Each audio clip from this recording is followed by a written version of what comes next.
నమస్తే ఫ్రెండ్స్, ఈరోజు కోడికాల ఫ్రై ఎలా చేసుకోవాలో చూద్దాం. ముందుగా వీటిని కాల్చి క్లీన్ చేసుకొని ఉంచుకోవాలి.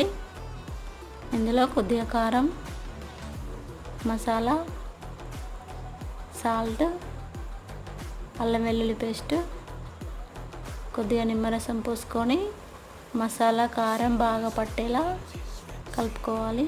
చూడండి, గ్యాస్ పైన ఒక పాత్రను పెట్టుకొని తగినంత ఆయిల్ పోసుకొని అందులో మనం కోడికాళ్ళను వేసుకొని ఫ్రై చేసుకోవాలి. గ్యాస్ సన్నగా పెట్టుకొని ఫ్రై చేసుకోవాలి.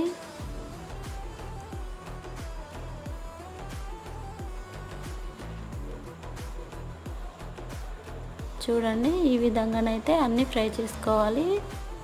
కోడికాళ్ళ ఫ్రై సూపర్ టేస్టీగా ఉంటుంది. ఇంట్లో మీరు కూడా ట్రై చేయండి ఫ్రెండ్స్.